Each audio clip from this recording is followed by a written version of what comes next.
Commission of the City of West Bend more than 24 hours in advance of this meeting. Notice of the time, place, date, and subject matter of the meeting was posted in accordance to Wisconsin state statutes. I'd ask you to join me in the Pledge of Allegiance. I pledge allegiance to the flag of the United States of America and to the republic for which it stands, one nation, under God, indivisible, with liberty and justice for all. Thank you. We do recognize a quorum of our Plan Commission tonight with Chris Schmidt, Matt Sternig, and Max Marischal excused absent tonight. We welcome John Sparts on the phone here with us tonight, and he can hear us and we can hear him. If you are joining us well, you're not late, but if you're just walking into the room, we noticed that there was some miscommunication as far as notifications go to a few of the items on our agenda tonight. And so we will push those items to our June meeting. And those items all center around a PUD overlay, essentially at Creek and Daisy, Creek, Clearview, Daisy. So if you are here for that topic, we aren't going to cover that topic tonight. Okay. Just a couple housekeeping things before we get started. We do have a number of public hearings tonight. And during those public hearings, you'll be asked to come to the podium there to address the Plan Commission if you so choose. We don't have a set time limit, but we also do want to be respectful of everyone's time. And so we want to hear your comments, your concerns, your questions. But please, make your point, and let's try to keep it somewhere between maybe 3 and 5 minutes at the most. We do, again, encourage everyone who is here to speak to come and speak. We do want to hear you, but let's please be respectful of everyone and everyone's time. We also ask that you speak during the agenda item that you are here to speak on. And so, for instance, the first item, couple of items we're going to cover have to do with an area by the Rolling Hills subdivision. And so that one will go first, and I'll remind you of this. The next one will be the Tower Heritage Center. We have a public hearing on a lot that is kind of behind Epic Creative, and I think that's the last one. So we're going to start with our first item of business is approval of our Plan Commission regular meeting minutes from April 3rd, and I'll entertain a motion. So moved. Second. Thank you, Mike Weston, and second by Paul. All in favor, or any changes to the minutes? All in favor, please signify by saying aye. Aye. Any opposed? Motion carries. All right, we will move into our first development proposal, and this is a 2020 comprehensive plan and zoning amendment, and I'm going to turn it over to Jim to get this started. Good evening. So back in April of this year, the Plan Commission initially reviewed a request for the change of land use for approximately 19 acres of land located approximately 600 feet east of South Main Street and on the south side of Progress Drive. It was always known as the Minns lands because it was the old Minns family that owned the farm area there. The lands have recently changed ownership, and the developer is wishing to modify the land use patterns slightly for this area. Originally, the land use pattern was commercial along the north edge, transitioning down to some multifamily and then also two-family. So what the developer is requesting is a change for that. So the northern edge, instead of the commercial use in there, we would do a light industrial use similar to the land use change that we did a few months ago to the lands to the west. This would also create the connectivity of the industrial park that we have off to the east. And then they're also looking at transitioning, keeping the residential land use patterns, but slightly modifying the multifamily area and two-family area, and then also introducing some single-family along the far east edge, which would be consistent with the Rolling Hills subdivision that we have there. So staff has reviewed the request, feels that, given the uses out there in the area for both the residential and the industrial commercial uses, staff thought that this would be an acceptable development pattern as an alteration to modify that area. So we're looking at requesting the Plan Commission to act on this. If they would find this to be favorable, we ask that the commission adopt the resolution to forward on to council for final action. And again, this land would also is up for consideration for the permanent zoning, which would include the M3 industrial, the RM4 multifamily, RD2 two-family, and RS4 single-family. We've sent notices to everyone within 200 feet of the property, and as Plan Commission requested, we did notify the entire subdivision to the south, which is the Rolling Hills and the Franklin Heights subdivisions. Staff received one general inquiry pertaining to the land use and the zoning. So again, if the Plan Commission finds this to be acceptable, we ask that you adopt the resolution for council consideration. Thank you, Jim. So we will open a public hearing, and this is a public hearing for a change in the recommended land use from commercial, two-family residential, and multifamily residential to industrial, single-family residential, two-family residential, and multifamily residential in the 2020 comprehensive plan for the city of West Bend for approximately 19 acres of land located approximately 600 feet east of South Main Street and south of West Progress Drive by the city of West Bend Department of Development. The public hearing is now open, and before I invite the first person to come speak, I did have a constituent who emailed me some comments. She is out of town and asked me to read this publicly, so I'll start her comments for our public comment, for our public hearing. My name is Karen J. Betts, owner at 2610 Eagles Court. Since I am unable to attend Tuesday, May 7th public hearing, I am submitting comments and questions for the commission review and consideration. Number one, property values. Concerns for this parcel's development have always included impact to the existing Rolling Hills subdivision property values. What can be done to ensure the new development property types, single family, two family, and multifamily, are valued at or above the current prevailing market value for similar home types in our area? Note, the proposed transition from Eagles Court to new single family to two-family, then multi, was a critical consideration when we first looked at these land use plans. Number two, road improvements. Having reviewed the proposed zoning changes, I do not see any mention of road development for South Main Street and Progress Road surrounding this parcel and our subdivision, Rolling Hills. Today, the roads do not support the level of traffic, vehicle, bicycle, and pedestrian. And with the additional housing proposed, it is critical that South Main Street from Humar to Rusco is updated, including turn lane, shoulder, and sidewalks.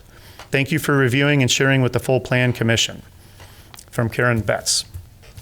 If there is anyone else who wishes to address the Plan Commission on this topic, you do need to stay on topic. I do invite you to the podium, and this is your time.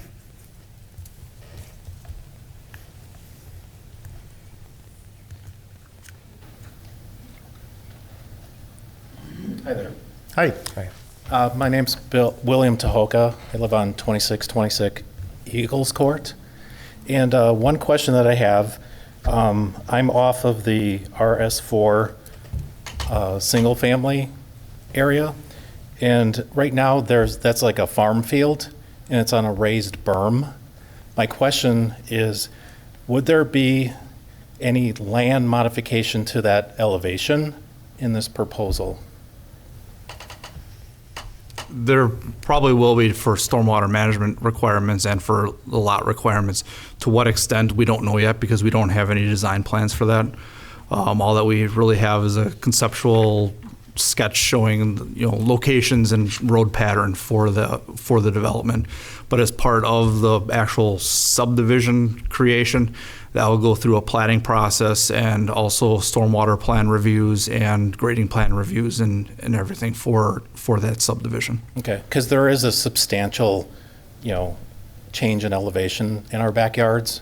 Correct. On that border right there. Mm-hmm. And I also kind of second to the comment that was read about there's no mention about the roads, and adjustments. It looks like the lines between the RS4 and RD2 kind of look to be like a pattern where a road would be placed, but that would also be my question. Correct. So the full intent of the subdivision extension, and it's been this way since the creation of the Rolling Hill subdivision.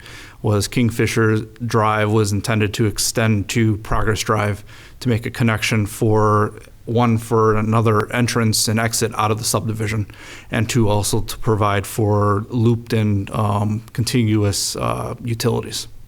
Okay, thank you. Thank you. Anyone else wish to address the Plan Commission on this topic? Yes, please.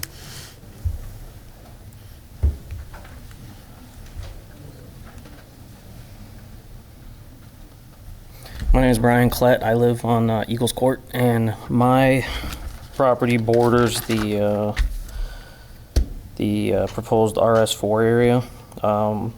My questions are the tree lines. Are they going to destroy our tree lines? Because I have a tree. It's a big tree, and it's split in half between the border stake that goes between my yard, my neighbor's yard, and the RS4 area. It also will cut some of our view off from just everything over there. It'll create a lot more shade during the day. And also with their proposed multifamily buildings that they want to build, well, what type of buildings are they talking about? Are they talking about quadruplexes? Are they talking about 20 units, 30 units? Are they going to be low income? Are they going to be are they going to be hideous? And then I also agree with Karen on the roads, sidewalks and all that, because I mean currently right now the traffic that goes through, sometimes it's almost impossible to make a left turn, mainly because of the horrendous lights that are up at Meyer. That is the most ridiculous light ever. Just a side note. And the property values. I mean, that's a big thing. So we got to look at all that. And would just like some answers on that. So. The tree line question that you had, again, that we haven't seen any design plans. They're not far enough along for that portion. So I can't say if they're going to remain or be gone or whatever. As for the multifamily look and function and all that, again, they're not that far along for that development. That will require another plan approval through Plan Commission. Okay. A site plan approval for that. So at that time, we'll look at, the development of that parcel has to meet the density requirements. It has to meet urban design requirements for building styles and whatnot for that also. But at this time, those aren't established yet and will be brought forward at time of that development. And what's the name of the company that's going to be doing this development? I don't have the exact company name for it. It is a local individual that has done work in the city. Okay. And also, why do they want to develop multifamily apartments over here? So the reasoning for the multifamily is, again, it's under the way we try to transition our uses. So we have commercial use along the Main Street corridor, along with the north. The transitioning and thought of that is to go to a multifamily building. They're a slightly bigger building type thing, and it transitions from the intensity of the uses. So you go from a commercial or industrial use to a multifamily use, and then you step it down from multifamily to a two-family, and then you go to a two-family to a single-family. So what it does is it actually softens the impact of the uses as you go from a more intense use down to a lesser intensity use. Because the way I look at it is everybody here bought the houses because it was not around apartments or anything like that. That's why you buy a house, correct? You don't buy a house so that next week they build a Wendy's right across the street, because that's what it's like when you have a bunch of nice houses and then you build apartments across the street. That's like a slap in the face. Right. So those apartments I'm okay with the houses and the 2 families, but the apartments, I mean, we have enough apartments over in this area. So I don't think it's a necessity to put apartments in there. Plus, that's gonna drive up the traffic even more. So if you're talking about you want to put 100, 200, 300 units, now double that of cars. If you want to do commercial over in this area, triple that and add that that other number I just said. A lot of traffic. Just saying. So that's all I have. Thank you very much. Ma'am, I saw you stand up in the back. Do you want to go next? Hi, I'm Amy Smith, and I live on Kingfisher Drive, which is kind of where the green is, where we only have 5 houses.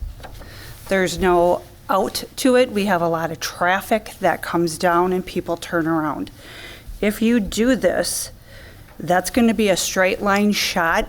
And if I believe correctly, about 8 to 9 years ago, you guys have tried to do a multifamily in our subdivision, and it didn't go through.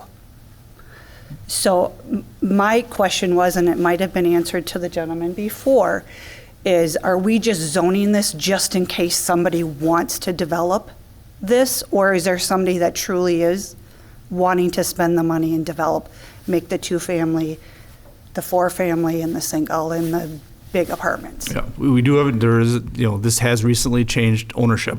Okay. And the developer is serious about doing the development. Okay, why was that not known to everybody?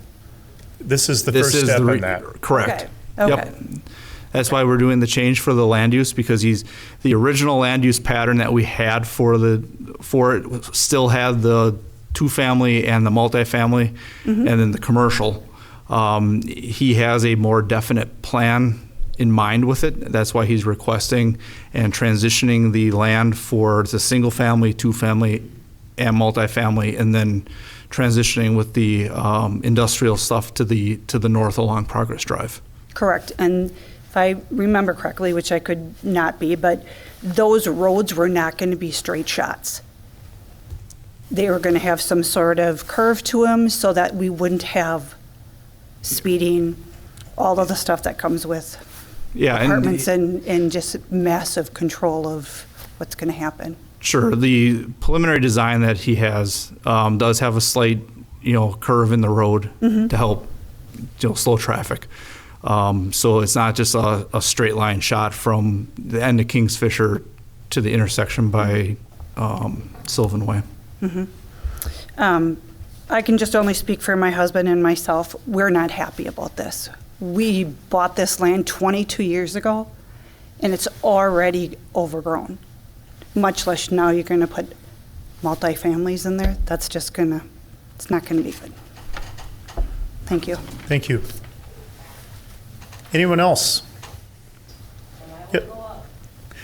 The gentleman behind you stood up first, but I'll put you on deck. How about that?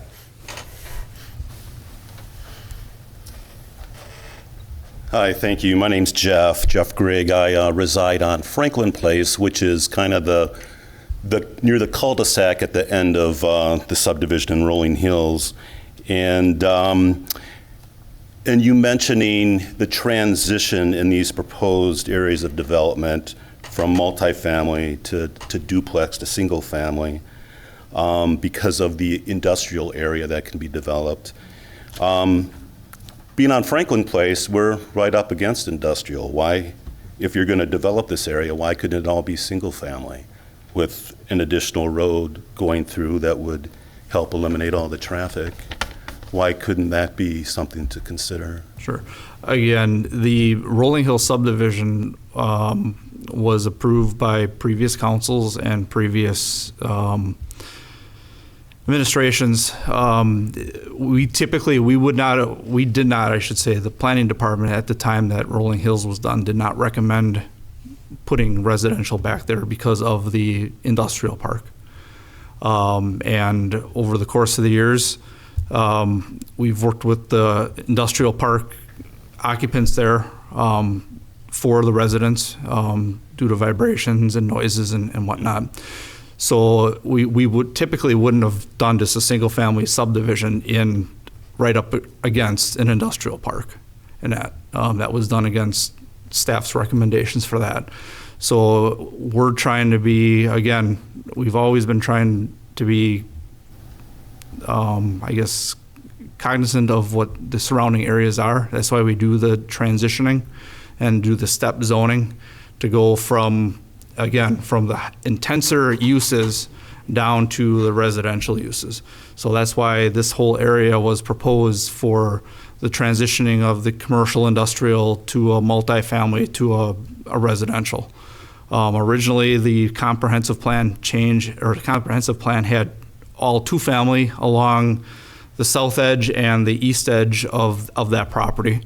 That would have been, so it would have been your single-family rolling hills, then it would have been the two-family, and then transitioning into the multifamily and then the commercial. And that this plan that he's doing is recognizing he felt that it was more, appropriate in his eyes to have single family matching next to single family, and then using the roadway to transition into the two family, and then into the multifamily, and then to the commercial and industrial uses around that area. So what you're saying, this proposed industrial area is not going to be as intensive as what's already established towards the Franklin Place area, that development? Correct. You won't have that type of industry that's pounding and metal stamping or whatever it is that they do? So we're kind of stuck, obviously, with where we're living next to that heavy industrial park. For what was there at the time, yes. Yeah. The industrial was there first, and unfortunately, again, the previous administrations thought that the residential there was appropriate, and they allowed the residential there. And then when we did the developments there, further developments, we made, I guess you could say, adjustments, so we had a little bit more space between the back of the houses versus the back of the industry or the industrial buildings back there. So we tried to make provisions for additional screening and additional berming and all that stuff for the new additions that were done as that developed further. All right, so I understand, but my opinion would still stick with if we're going to develop this area, it would be really nice if it could all be single family, and I'm sure a lot of residents would agree. Not only the impact on traffic and the number of people, but also all the things that are associated with rental individuals who can afford rental facilities and how that impacts the neighborhood. I guess I'd be curious too, how many apartment complexes, or what's the nearest apartment complex to the Rolling Hills development? Is this pretty much the first one that's in the close proximity, or? No, there's another one. It actually is just due west of the west and north of the Rolling Hills subdivision. There was a multifamily development that was approved. It just hasn't moved forward yet, but there is some multifamily zone lands just to the west of the initial Rolling Hills subdivision. Okay. And that just south of where A&M construction is, that open lower level, that hill that leads off, right off of Main Street there. All right. Well, thank you. Mm-hmm. Thank you. Young man, you're next.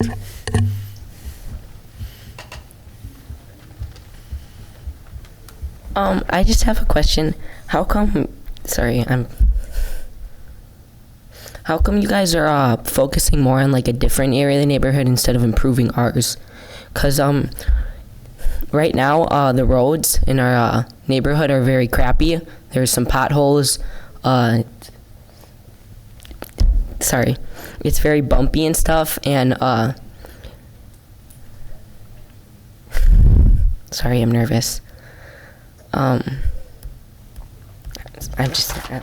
That's all right. That's a great question, and that's more of a question for our common council, and we've got a common councilman on the phone, and obviously for me as your mayor. So that's something that we work with through a different part of our organization, but great question. Anybody else wishing to address the Plan Commission on this topic? Sir.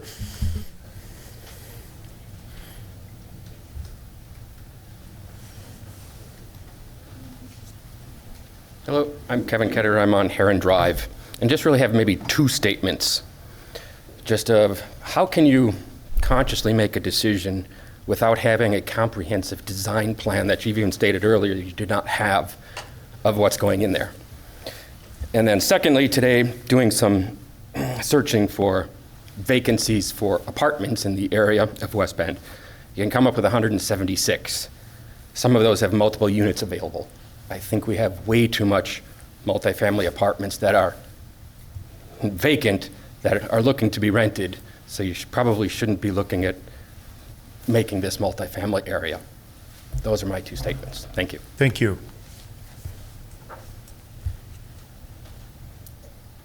Anyone else? Yes, ma'am.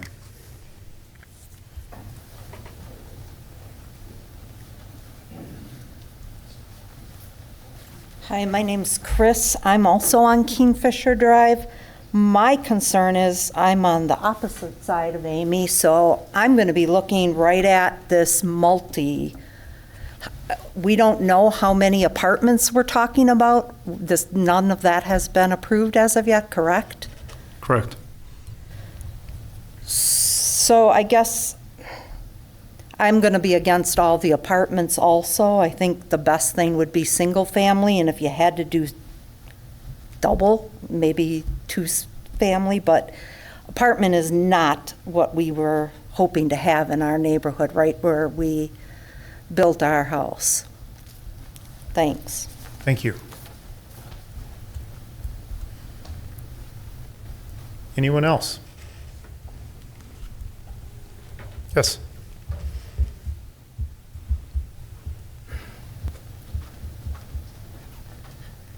Good evening. My name is Dwayne Wallner, and I purchased the land, and I am the developer of this project. To my understanding, and you could correct me if I'm wrong, right now it's commercial, multifamily, and two-family. And I propose introducing single-family into this development, and that's the call for tonight. So am I correct at that? Correct. Right now it is commercial, two-family, and multifamily. And the request for the zoning or for the change to the land use is industrial, single-family, two-family, and multifamily. Okay, so I've upon myself introduced the single-family to try to be conducive to the neighborhood and then transition across this property. I have developed other land before in this area, namely the town of Trenton. I've sat in the town of Trenton's planning commission for many, many years. Now I reside in the town of Farmington. I've sat on the town of Farmington town board for many years. Maybe some of you recognize the name. Last name is Wallner. My dad has been in excavating in this community for probably 60 years. He's dug probably more basements than anybody in this community. All of our developments we take great pride in. We don't come in, smash stuff up, and then leave the area again. I think I'm probably fourth generation in this community, so I am not going to put up something that I'm not going to be proud of, something that my family is going to be embarrassed about. Again, I've introduced the single family because I do think it is a good development, a good transition, taking into consideration the neighborhood. As far as the road conditions that were brought out, Main Street to the south, if anything, the road that I'm going to be introducing is going to allow most of that subdivision, if not all of it, an alternative route to Main Street, which you're complaining about. And in the future, I'm sure, as developments like mine, like I understand other stuff is happening in West Bend, that road will be addressed and improved. But I truly believe that our development is the best thing to happen in that area right now, the way we have it. I guess the alternative would be to be more dense as it is currently zoned with no single family. Thank you. Thank you. Anyone else wish to address the Plan Commission on this topic? Move to close open hearing. Thank you. There's a motion by Paul Fisher to close the public hearing. Is there a second? Sir. Thank you. I'll take that from Scott Schneiberg. All in favor, please signify by saying aye. Aye. Any opposed? Motion carries. So our public hearing is now closed, and we have the opportunity to discuss this amongst the Plan Commission. Go ahead, Paul. So Joel, right now what we're doing is we're looking at a conceptual drawing and voting on the approval to change the zoning, but the actual design of what Mr. Wollner ultimately puts on this parcel could look very different than what we have in this drawing, pending future Plan Commission approval, correct? If you're asking me if we have a site plan yet, we do not. We do not. So let me clarify. Our first action item is to amend our 2020 comprehensive plan. And then the second action item is the zoning amendment to permanently zone it. Okay. So assuming both those pass tonight, this is still just a conceptual drawing. It does not give approval to start digging basements, and this is the site locations of specific parcels. Correct. That goes through another round of Plan Commission approval processes. Correct. Okay. And then second question, Jim, RM4 for the multifamily, does that specifically designate fourplex as the max, or what type of constraints does that? And again, that could be changed in a future meeting as well. So it does not restrict or require a certain style building. It could be a 4-unit building. It could be a 6-unit building. It could be a mixture of 4s and 6s or 8s or whatever. What the RM4 does is that the RM4 controls the amount of units per acre that can go on the property.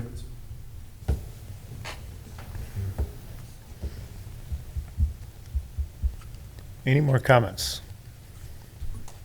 Paul, I think you bring up a good point, and it was brought up by several of the speakers tonight that there's still a lot of approvals that have to come before this body before ultimately approving, putting a shovel in the ground, so to speak.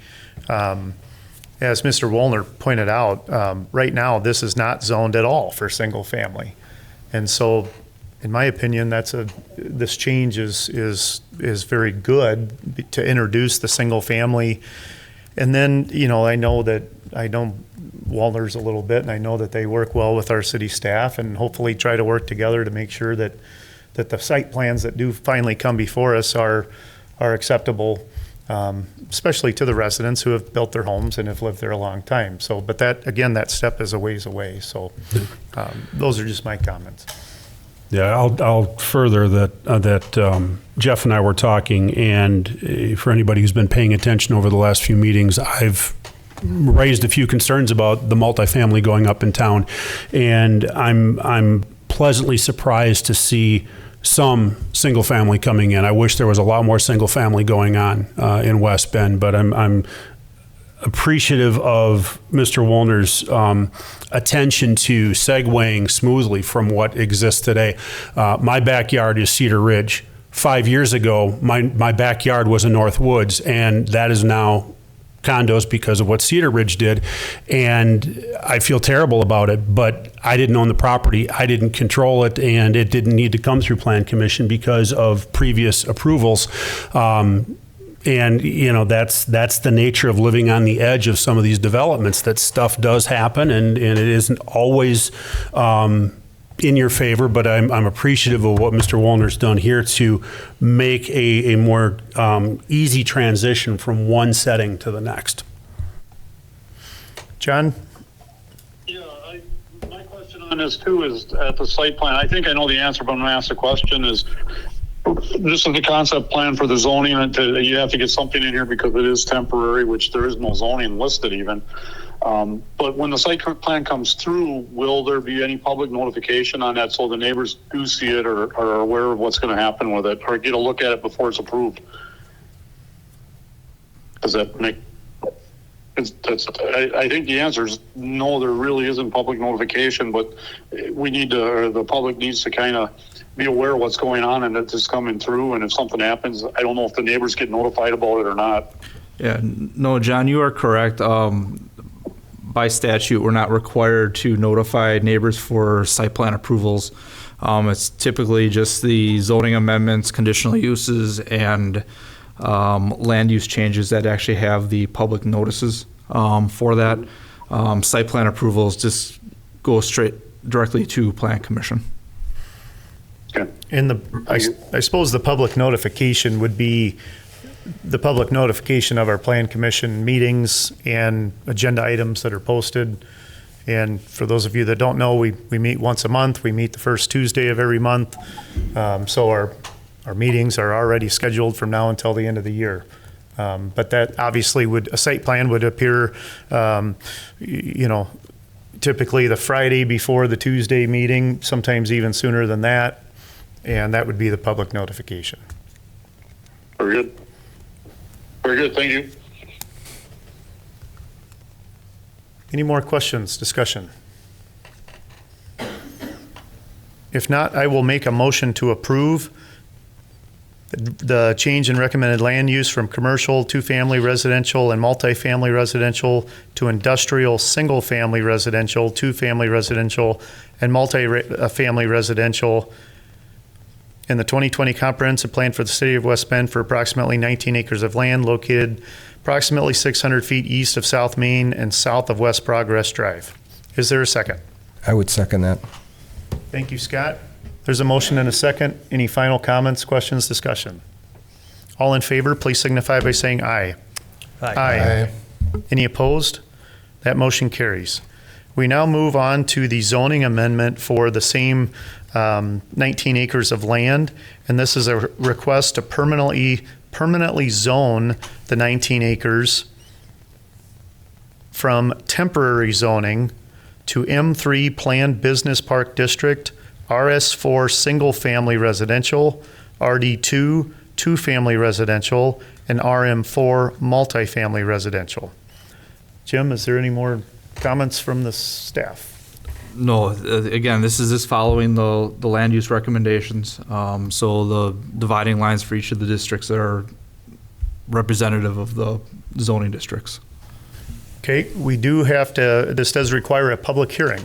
And so I will open the floor for public hearing on this zoning amendment from temporary zoning to the M3, RS4, RD2, and RM4. If anyone wishes to address the Plan Commission, please come to the podium.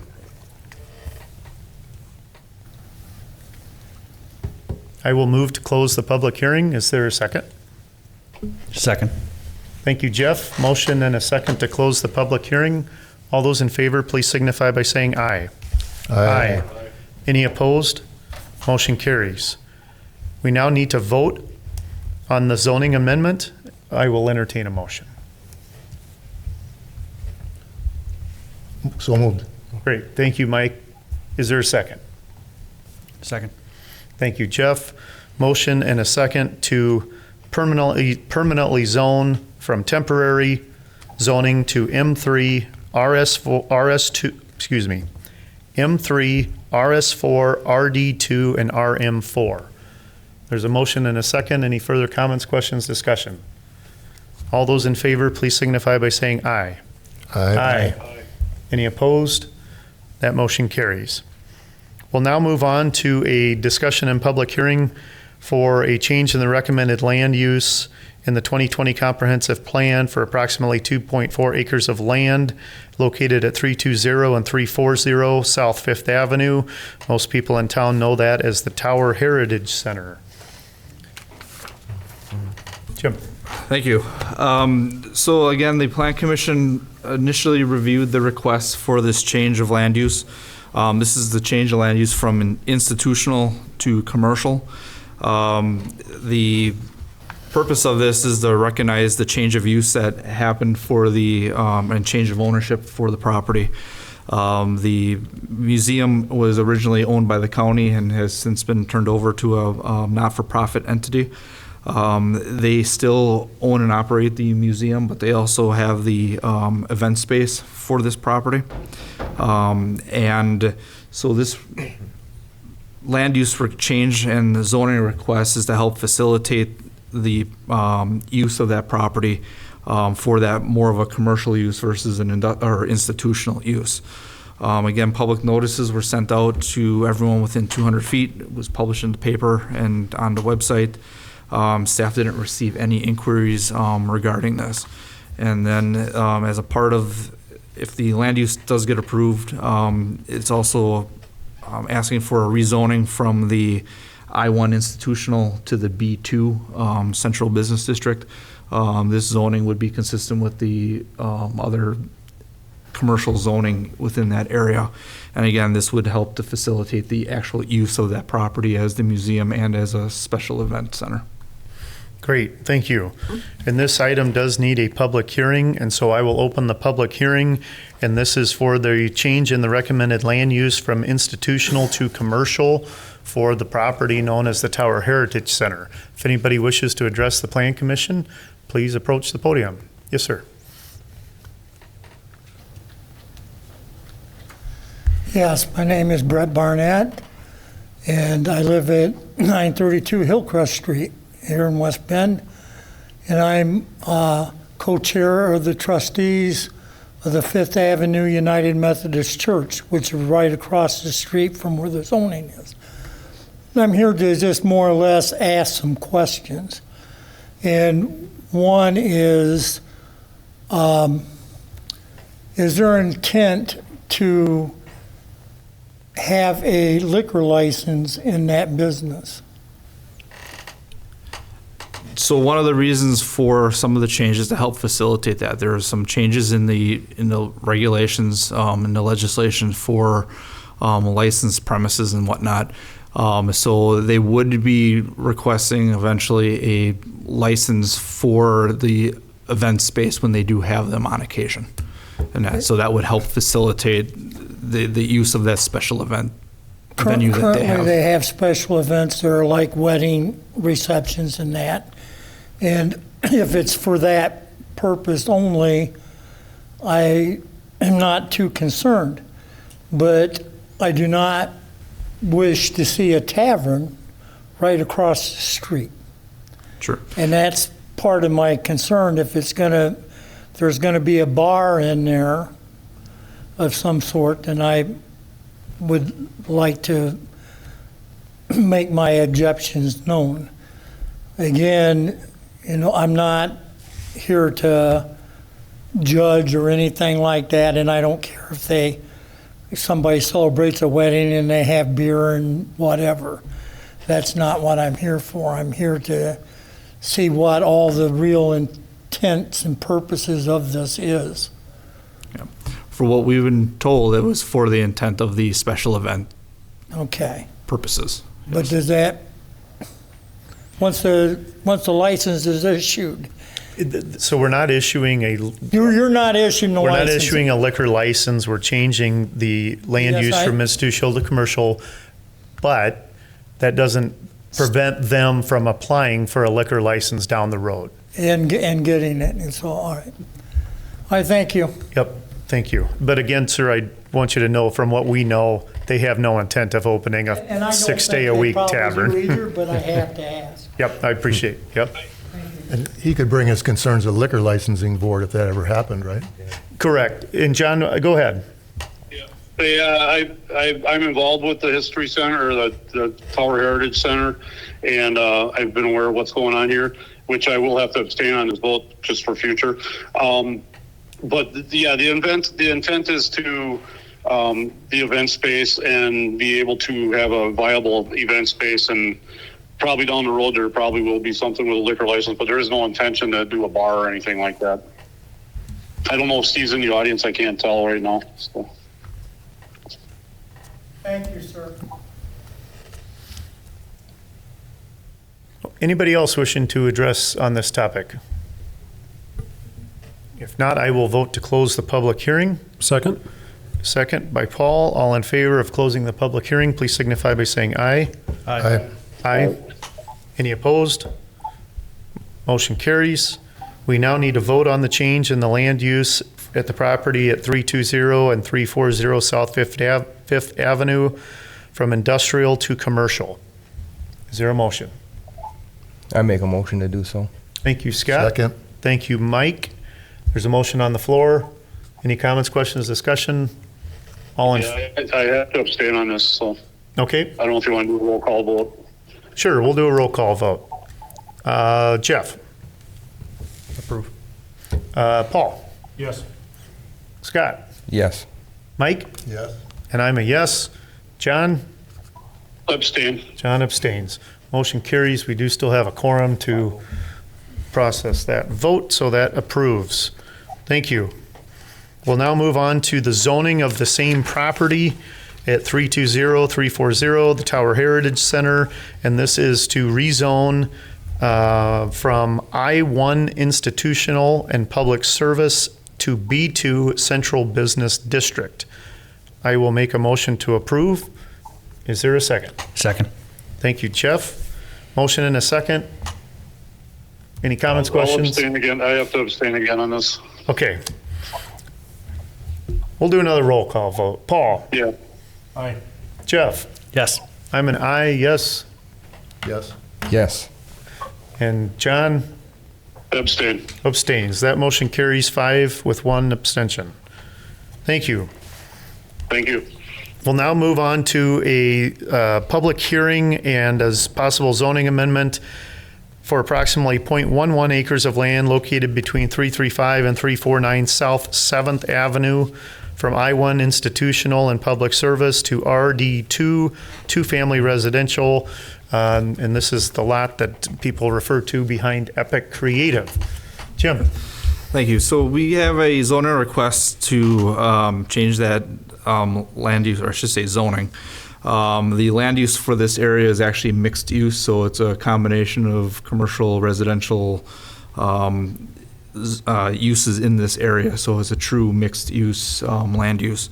The property owner is requesting the change from the I-1 to the RD2 for a future sale. It's intended to be sold to an individual that's looking to redevelop that property into a single-family house. So this is a request to facilitate that change. All property owners within 200 feet were notified of the hearing. Staff received one general inquiry pertaining to the zoning change. Didn't have any objections, just trying to figure out what was all going on with the parcel. So staff would recommend approval to the Common Council. Great, thank you for that. We do need a public hearing on this. So if anybody wishes to address the Plan Commission on this topic, now's your time. Please come to the podium. I will motion to close the public hearing. Is there a Second. Thank you, Jeff. Motion to close the public hearing. All in favor, please signify by saying aye. Aye. Aye. Any opposed?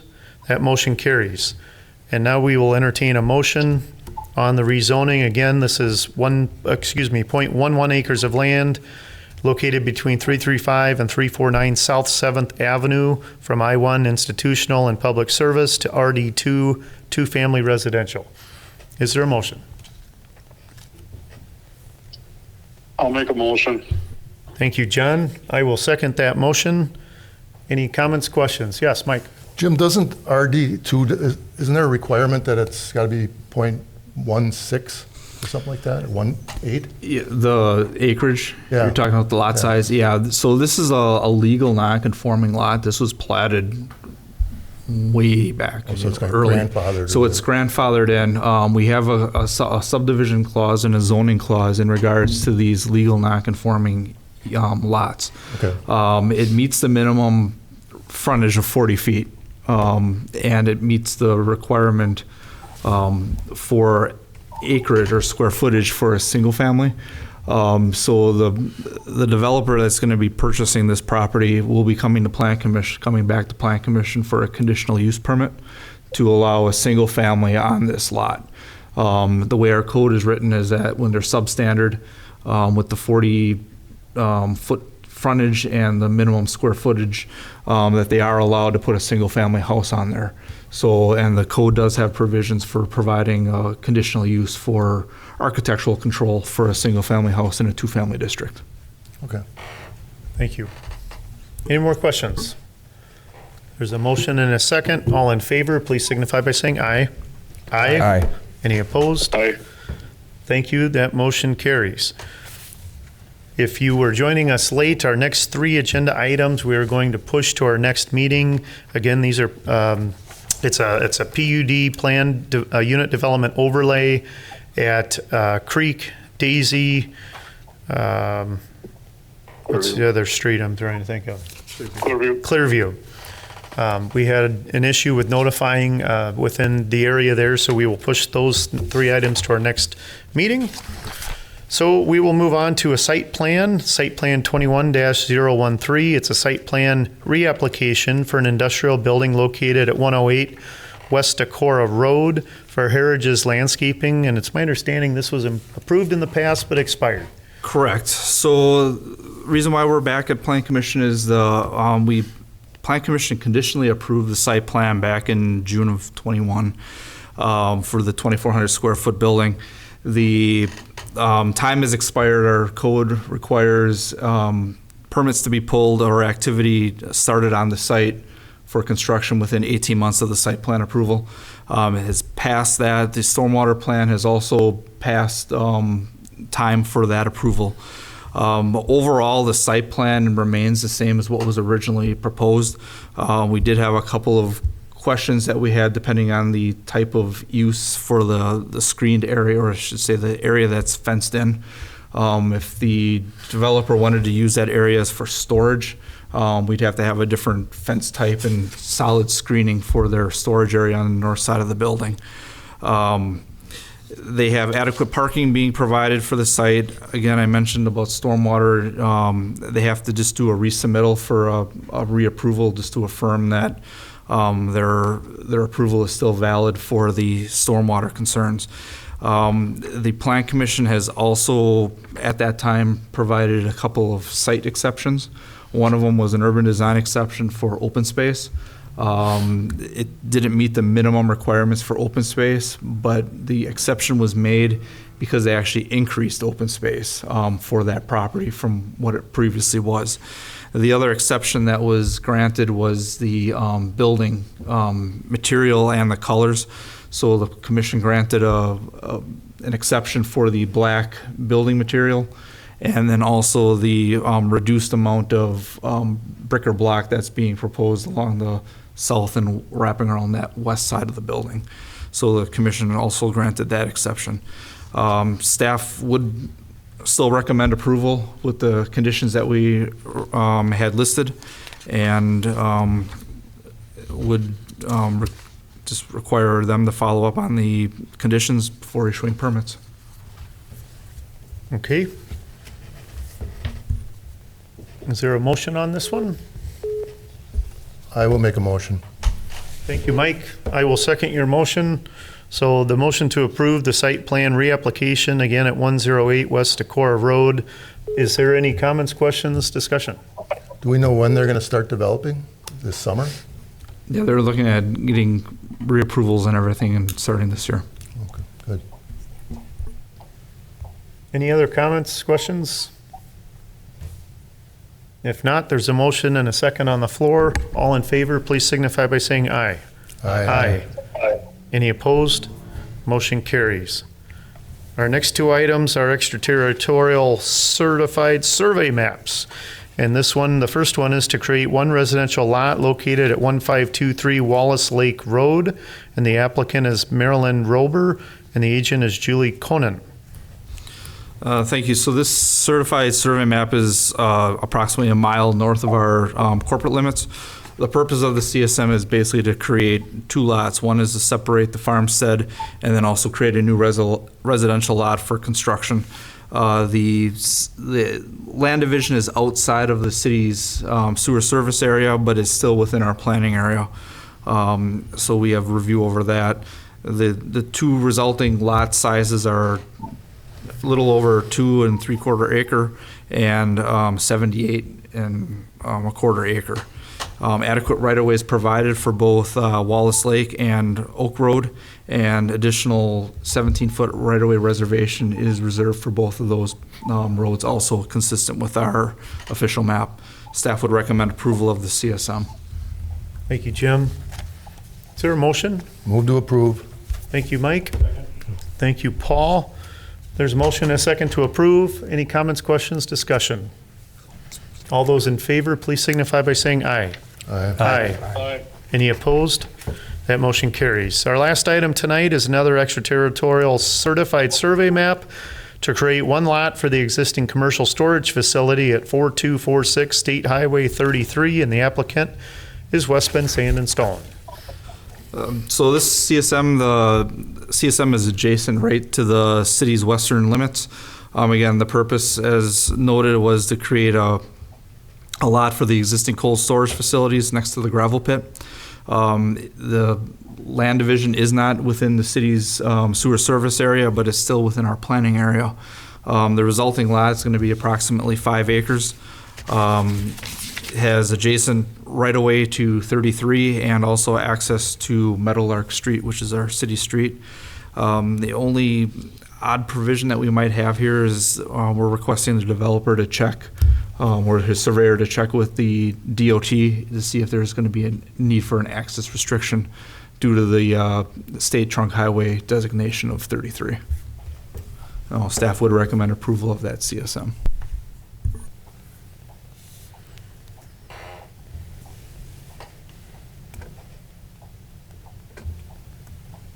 An access restriction, sorry.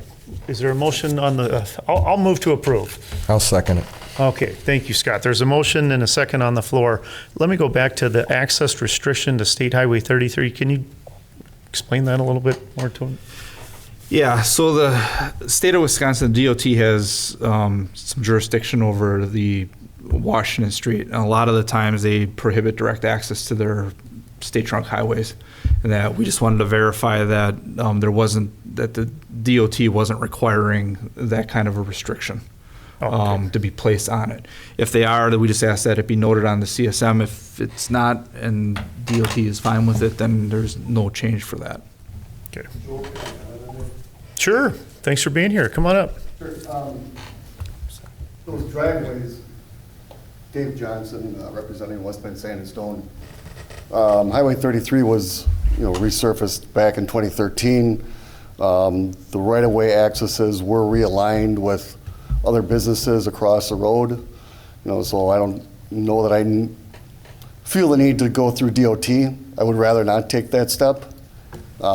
Since those driveways were just placed, less than 10 years ago. But I guess that's still your interpretation. Yeah. No, all that we were looking at is our surveying team questioned if there were any access restrictions that were placed on it, just to verify, in your paperwork that if there were or weren't any. Okay. And that if there were, we just asked that they be identified according to that document then. Thanks, Steve. There's a motion and a second on the floor. Any questions, comments, discussion? All in favor, please signify by saying aye. Aye. Any opposed? That motion carries. That is the end of our agenda tonight. We obviously know a few items that we pushed off until June, and I don't have my calendar in front of me. When's our next meeting? June 4th. June 4th, right here at 6 o'clock. John Sparks joining us on the phone is new to the Plan Commission. He's one of our aldermen, taking one of the alderman seats. And Matt Sternig, who couldn't be here tonight, he went on vacation last night, is the other alderman joining the Plan Commission. And of course, John, this is your first meeting. It's nice to have you here. So thank you all very much. And we are adjourned. Thanks. Thanks. Have a good night.